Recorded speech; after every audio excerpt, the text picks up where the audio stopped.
Houses are like memoirs of their past owners, details of their lives there, forever ingrained into every facet of the place. Marks on the doorframe, where a proud mother had once measured her children as they grew. A hole in the bedroom wall where two brothers had once wrestled a little too rough. Each one telling a tale of times past both, good and bad. My daughter, Jenny, and I moved from Washington all the way to Alabama. The company that I work for had an opening down here, and I thought it would be a great change of scenery. Country living opposed to the dim, dreary city life. I had flown down a month ahead of time to try and find a house for us to live in. The market was pretty thin, in homes that fit my tight budget. The realtor was nice though, recommended 3 or 4 homes, and she took me out to see them. The first 2 were rather small, and not much in the way of a backyard. The third one, however, was much larger and closer to what I was looking for. The house was built in the late 1800s. It was a 2-story plantation-style house with the big columns in the front. It needed some TLC, but the listing price was well below what I had budgeted, so there would be ample money left over for repairs. It sat back in the woods about 15 miles from town. On the last 7 or 8 miles of the trip, I realized that I hadn't seen another house since we had left town, but I didn't think much of it because country living is what I wanted, and this fact seemed to be a plus. The driveway was a rough, bumpy mess. Driving down it, I was afraid the realtor's tire might come off. The place was weathered, the paint peeled back like pieces of sunburned skin after a day at the beach, and the porch was a wave of boards.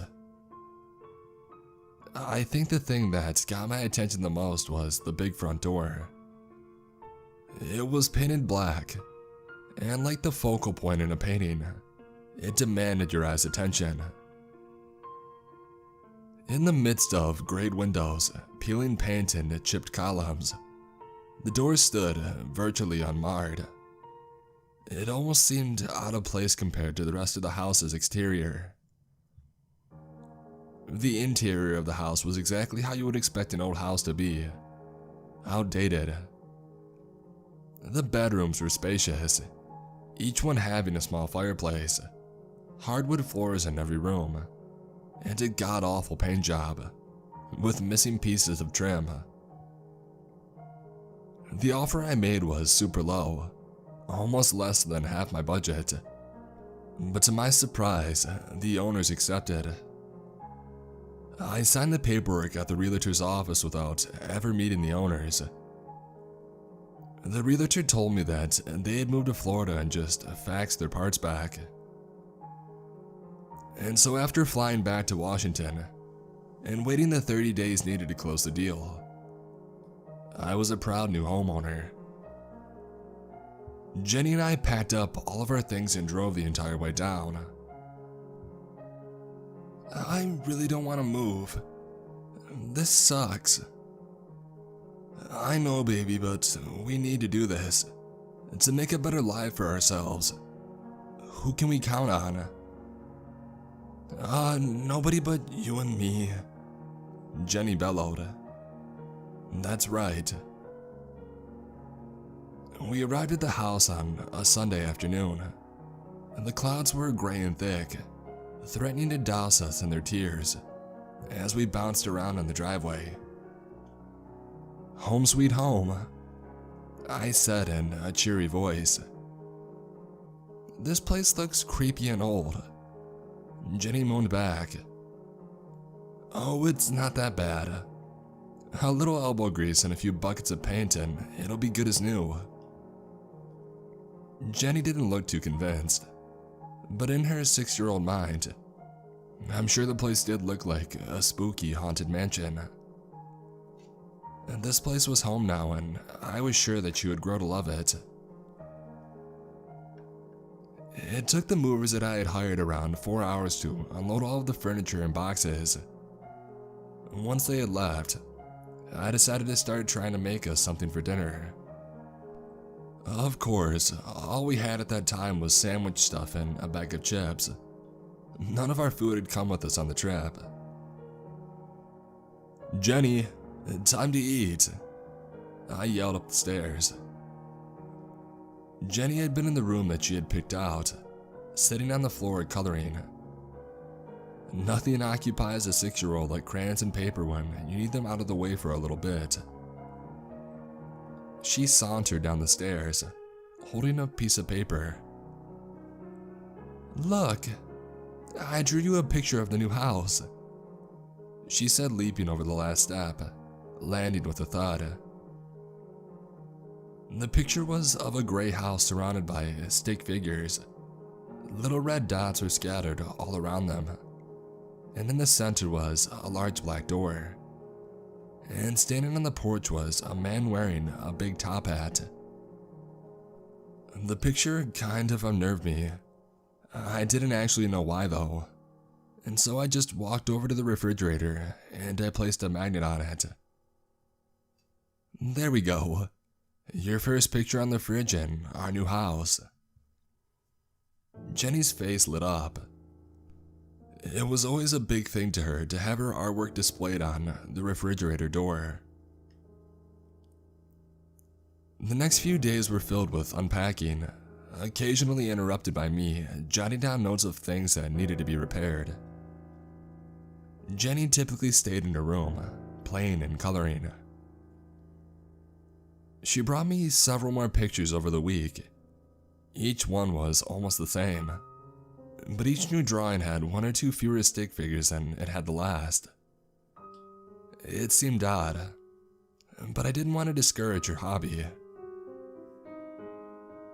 Once all of the unpacking was done, Jenny and I made a trip to the local hardware store for paint, trim, and a few other odds and ends needed to make the minor repairs that I could do myself. Later that night, after Jenny had gone to bed, I decided to do a little painting, and I was going to replace all of the trim and baseboards anyway. I didn't bother taping them. I had chosen a nice yellow color for the living room, hoping that it would brighten things up a little bit. I worked well into the night. It was around 3:30 in the morning before I decided to call it quits. My back and legs were like jello, and my mind was a fog of sleep and stress from thoughts of all the things I needed to get done before my new job started. And turning toward the stairs, a loud rapping sound coming from the wall behind me stopped me dead in my tracks. I was alert now, and a feeling of dread built up in my chest as I turned to see a piece of baseboard. It had fallen over, exposing a hole the size of a golf ball on the wall where it met the floor. "Oh God, please don't let it be rats. Anything but rats," I whispered aloud. Kneeling down and slowly moving my face closer to the hole to look into the dark cavern that had just been exposed. I couldn't see very far into the hole, and so I pulled my phone out, using it as a light. At first, all I could see was a bowed, splintered old stud, but the closer that I brought the light to the hole, the more tension that I felt. The hole was empty. Nothing but insulation and dust. I turned my phone off, stood and made it almost to the stairs before hearing that same rapping sound as before. It made me squirm. I rushed back to the hole, turning on my light again, intent on finding the rodent that was nesting in my home. What I found was not what I had expected. What entered my sight was grotesque. A cold, stiff, gnarled and bloodied finger was poking out of the hole. Jumping back and letting out a loud cry, I ran to the couch, immediately dialing 911. What was I going to say? How does one explain a severed human finger protruding from a hole in the wall? 911, what's your emergency? I'm sorry for calling so late, but there's a body part in my wall. Are you in immediate danger? What? No, I don't think so. Okay, we are short on officers tonight. It may be tomorrow morning before anybody can respond. Do not under any circumstances touch the evidence. The call ended with the dispatcher taking my name and my address. How was I supposed to sleep, knowing there was a human finger stuck in my wall? The only thing I could do was take a pill and crawl into bed with Jenny. The next morning, I woke up to a loud pounding coming from downstairs. I shot straight up out of bed. Jenny was on the floor with her crayons and paper. Jenny, stay here, I commanded, not wanting her to know about what I had found downstairs. She didn't respond, just kept coloring as I passed her on my way out of the bedroom door. The officer that was sent to the house had quite a bit to say. Once I had let him in, he had several questions about what I had found, where I had found it, and who else was in the house. It's right over here, I said, pointing to the wall and motioning him to come. The officer pulled out his light and knelt down by the hole. I don't see anything down there. Could you have possibly seen a rat's tail? He asked as he stood up, his demeanor relaxing. What? There's no way. I swear it was there, I squeaked. I knelt down, poking my face towards the hole, but the officer was right. There was no finger there. Where had it gone? This is off the record, but in my rookie year, I was called out here with the reports of the owners finding a foot in the master bedroom wall. It wasn't there when I arrived, and I chalked it up as a prank. However, when I got back to the station, one of the other officers asked if I knew the history of the house. I didn't, of course, and he proceeded to tell me. Apparently, a madman lived here back in the late 1800s. He was demented, got off on torturing people before killing them and chopping up their bodies, which he would then hide the pieces in the walls. I'm not a man to believe in ghost stories, but this is the second time that I've been here for the same scenario. I'm beginning to wonder. I really didn't know how to respond, not quite believing what I had been told. The officer left, and the rest of the day I spent tearing out trim and baseboards, and I patched that damn hole. I was so enveloped in thought and working that when noon came, it hit me that I hadn't heard or seen Jenny since I left the bedroom. She hadn't even come down for breakfast. I made my way up to her room.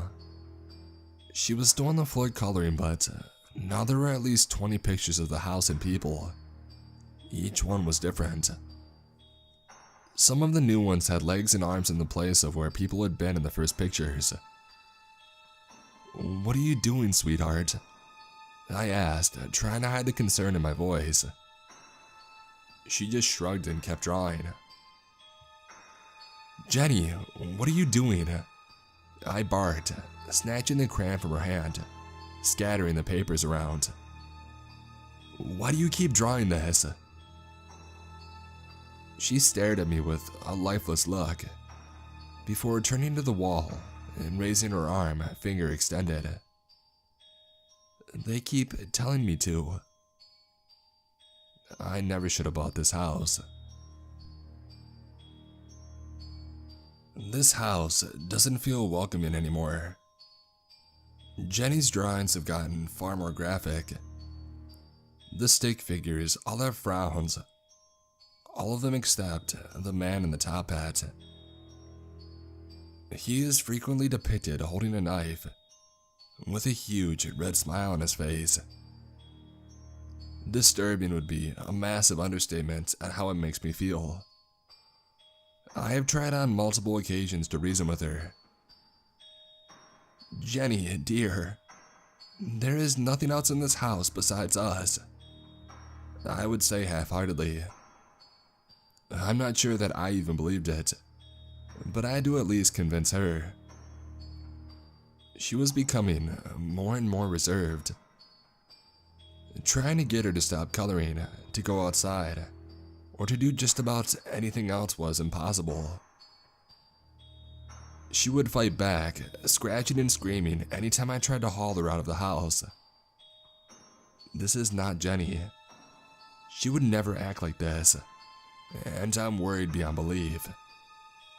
I don't know what to do anymore. I finally got fed up with her drawings, and her reservations to stay in her room all the time. I took all of her crayons and I threw all of her drawings in the trash. Jenny, this is the last one, do you hear me? I said, dropping the last piece of paper into the bucket. Jenny stared, with a look that I had never seen her make before.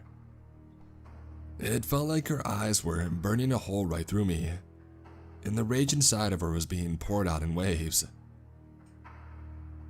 Now I want you to go outside and play, I said, trying to avoid her gaze. She slowly walked to the door and slammed it on her way out. And the rest of the day was rather quiet. I cleaned up the little messes around the house. I checked on Jenny every few minutes. She wasn't playing, just sitting on the porch steps. At least she wasn't drawing. That evening after supper and the nightly bath routine, I sent Jenny to bed early, and I retired to my chair with a glass of white wine and a murder novel.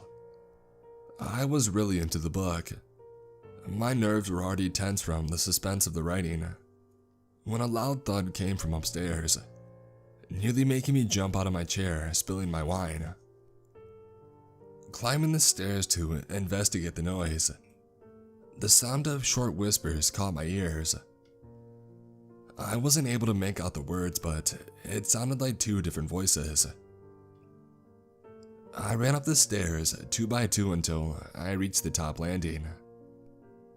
The voice that said, "Jenny, who are you talking to?" was distressed, and I didn't recognize it as my own. Pushing her door open, my eyes witnessed something so gruesome, my stomach threatened to evacuate my supper. Jenny was standing in a small puddle of blood. It ran down her arm like a thin snake, before reaching her fingertips and dropping to the floor. "Where do the arms go?"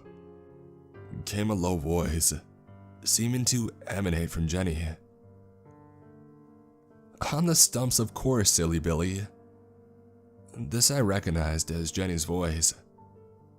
She had not realized that I was standing in the doorway. There was a picture on the wall in blood. Jenny's blood.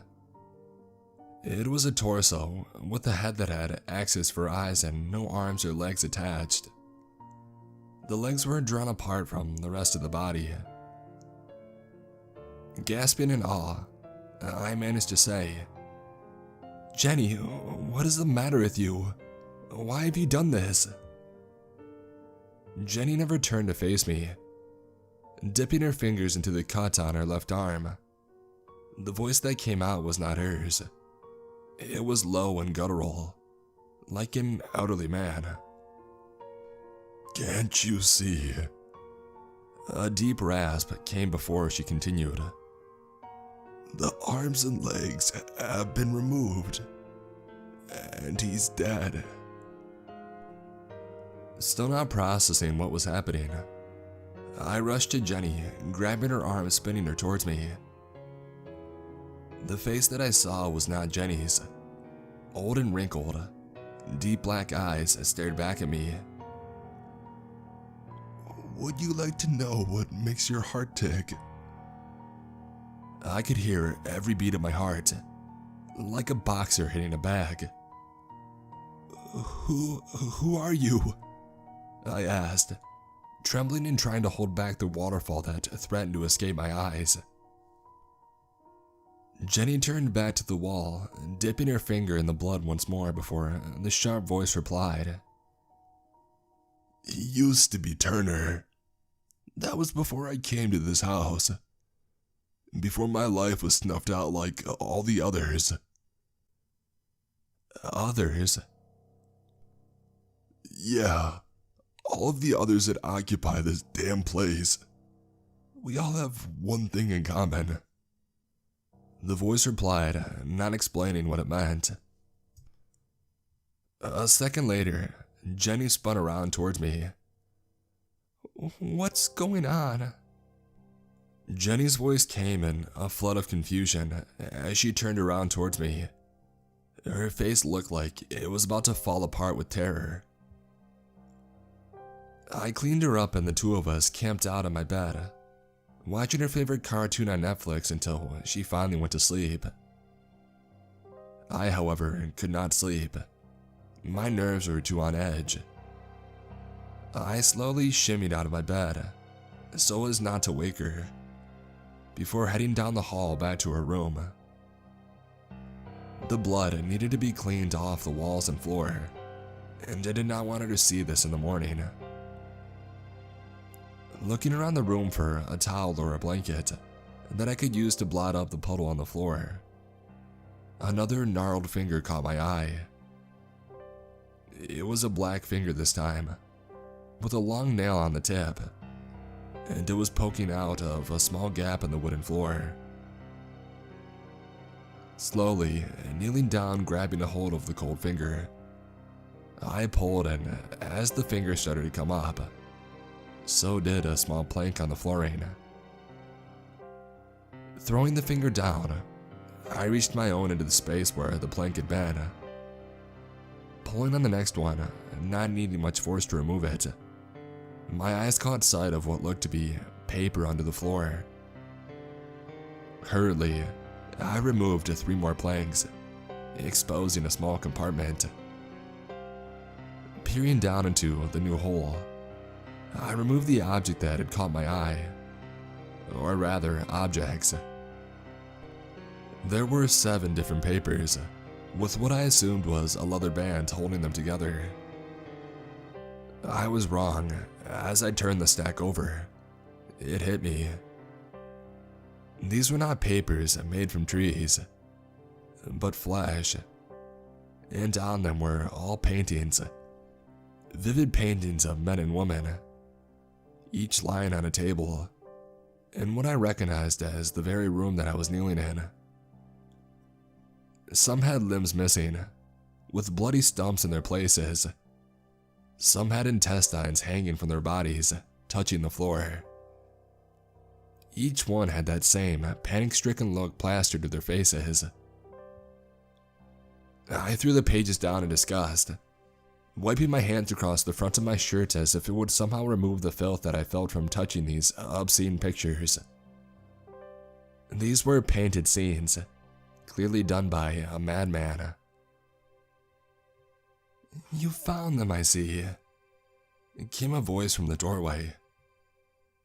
Jenny was standing there, peering over my shoulder as if to get a better look at the pile of skins that I had thrown. "What are these?" I managed. "What do they look like, my dear?" The voice was that of an older woman this time. "They are paintings of a deranged man, of course. The same one that put us all here." "You keep saying us. Who is us? What is happening?" "We've been trying to warn you. Haven't you paid any attention, child? He is the one who did those things that you see in the paintings. He is still here, as are we all. The pictures that we had your young gun draw, They were meant to be a warning, but you haven't seen it as such. What am I supposed to do? Who are you? Who is he and what does he want? But the next answer never came. Jenny was who spoke next. What are you doing? She asked, rubbing her eyes. Nothing, baby. Let's go back to bed. I responded as I scoured the room for any more of these mysterious body parts, not quite sure what to make of what had just happened. The next few days passed without incident, and I decided to take Jenny into town to visit the local diocese. The priest who greeted us as we entered the church was a younger man than I had expected. He was friendly and listened to what I had to say about the last few weeks with interest. His soft brown eyes hardened when I got to the part about Jenny speaking with other voices. Do you believe in possession? He asked. You mean like demons and the devil? Well, yes, I suppose that would be what most people think. Actually, possession can be more than just demonic. In certain instances, the dead find ways to take over people's consciousness. I have heard of the house that you live in before. It is said that the man who owned it in the late 1800s was a sick and tortured soul, and he used his victims as his way of release. Tortured them and cut them open slowly, not letting them die until he was ready. And then one day, someone found him hanging from a rope in one of the upstairs bedrooms. They said he used one of his victims' fecal matter and blood to draw a picture on the wall. I'm not sure what it was of, but I can only imagine. So can you come out and cleanse the place or give it a blessing? I asked hopefully. The priest let out a soft chuckle before answering me. I wish it were that simple, but I can't do any kind of exorcism without papal permission, and even then, I'm not qualified for such things. No, the best for you now is to leave the house. Is there somebody you could call or somewhere else you could stay? At least until I can reach out to a bishop. I tried calling my cousin Mark over in Arkansas, but I never got a response, and I have no family in this area. The priest stood, making a cross gesture in front of me before saying, God be with you, child. I'm afraid I can do nothing else for you until I receive word back from the papacy. Take care of your daughter, and pray often for your safety. God always tends his flock. And with that, we were ushered out of the church. Having nowhere else to go, I took Jenny home, hoping that things would be calm until the priest got word and could help. Jenny was tired by the time that we got home and asked if she could go to bed. I agreed, and I walked her to my room to tuck her in. Will God save us from him? Her eyes started to close. I thought about it for a second. He sure didn't seem to be helping us this far, so why would now be any different? And so I responded the only way that I knew how.